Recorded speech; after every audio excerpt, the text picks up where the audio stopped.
नमस्कार। इलेक्ट्रोलॉजी हिंदी में आपका एक बार फिर से स्वागत है। आज हम इंडक्शन मोटर्स की दुनिया में जाने वाले हैं। ये वही घोड़ा है जो हमारी मशीन्स को हमिंग करते रखते हैं, लेकिन इन मोटर्स के अंदर एक हिडन सीक्रेट छुपा हुआ है, एक साइलेंट थीफ जो एफिशिएंसी चुरा रहा है। और ये सब जुड़ा हुआ है एक चीज से जिसे कहते हैं पावर फैक्टर। जंप करने से पहले लाइक बटन जरूर दबाइए, और अगर आपने अभी तक इलेक्ट्रोलॉजी हिंदी चैनल सब्सक्राइब नहीं किया है तो सब्सक्राइब कर लीजिए। आपका सपोर्ट ही इलेक्ट्रॉन्स को फ्लोइंग रखता है और हमें और भी एक्साइटिंग इलेक्ट्रो एडवेंचर्स बनाने के लिए मोटिवेट करता है। लेकिन आगे कुछ ट्विस्ट्स और टर्न्स आने वाले हैं, इसलिए वीडियो के एंड तक जरूर बने रहिए, क्योंकि वहीं चीजें शॉकिंगली क्लियर होने वाली हैं। ऑलराइट, अब चार्ज हो जाइए और सीखते हैं कि आखिर क्यों इंडक्शन मोटर का पावर फैक्टर 1 से कम होता है। इलेक्ट्रिकल पावर उतना स्ट्रेट फॉरवर्ड नहीं है जितना यह दिखता है। असल में यह दो कंपोनेंट्स का मिक्स होता है। पहला है एक्टिव पावर।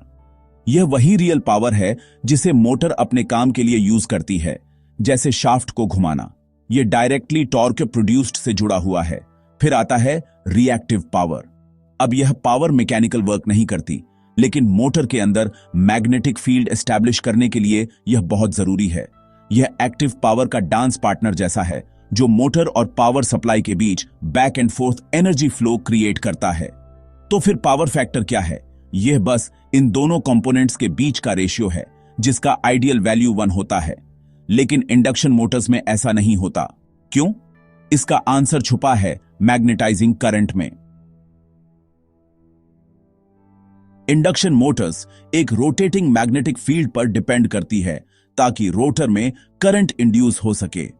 यह मैग्नेटिक फील्ड स्टेटर वाइंडिंग्स द्वारा क्रिएट किया जाता है, लेकिन इस मैग्नेटिक फील्ड को क्रिएट करने के लिए मोटर को एक करंट कंपोनेंट की जरूरत होती है, जिसे कहते हैं मैग्नेटाइजिंग करंट।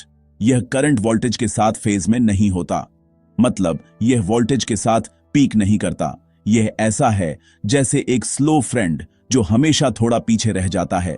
यह लैगिंग मैग्नेटाइजिंग करंट, मतलब मोटर द्वारा लिया गया टोटल करंट का एक हिस्सा एक्चुअल वर्क में कंट्रीब्यूट नहीं करता, और यही कारण है कि हमें पावर फैक्टर 1 से कम मिलता है।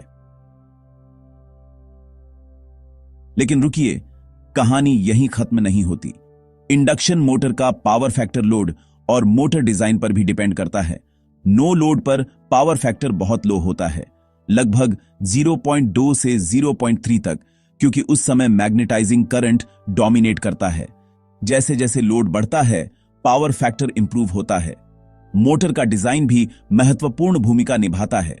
स्टेटर और रोटर के बीच का एयर गैप मैग्नेटाइजिंग करंट को इन्फ्लुएंस करता है, और उसी के साथ पावर फैक्टर को भी। लो पावर फैक्टर सिर्फ एक नंबर नहीं है, यह इंक्रीज्ड यूटिलिटी कॉस्ट्स का कारण बन सकता है और इनएफिशिएंट पावर डिलीवरी भी करता है। लेकिन चिंता मत कीजिए, पावर फैक्टर इंप्रूव करने के तरीके मौजूद हैं, जैसे पावर फैक्टर करेक्शन कैपेसिटर्स का उपयोग। तो नटशेल में कहें तो इंडक्शन मोटर्स के ऑपरेशन के लिए जरूरी मैग्नेटाइजिंग करंट की मौजूदगी ही पावर फैक्टर को 1 से कम बना देती है।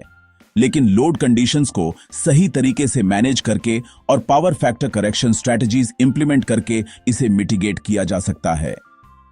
अब अंत में मैं आप सभी का दिल से धन्यवाद करना चाहता हूं कि आपने अपना कीमती समय हमारे कंटेंट को दिया। आपका सपोर्ट ही हमारे पैशन को फ्यूल करता है इस नॉलेज शेयरिंग जर्नी को आगे बढ़ाने के लिए। अगर आपको यह वीडियोस बेनिफिशियल लगे हैं तो इलेक्ट्रोलॉजी हिंदी को लाइक, शेयर और सब्सक्राइब जरूर करें। आपकी एंगेजमेंट न सिर्फ हमारी ग्रोथ को बढ़ाती है, बल्कि इसे एक शेयर्ड लर्निंग जर्नी बनाती है। आप अपने क्वेश्चंस या सजेशंस नीचे कमेंट सेक्शन में जरूर लिखें। हमेशा याद रखिए, इलेक्ट्रिकल इंजीनियरिंग की विशाल दुनिया में ग्रोथ की है परपेचुअल लर्निंग और एक्सप्लोरेशन। जब तक फिर से मुलाकात नहीं होती, कीप एक्सप्लोरिंग, कीप लर्निंग।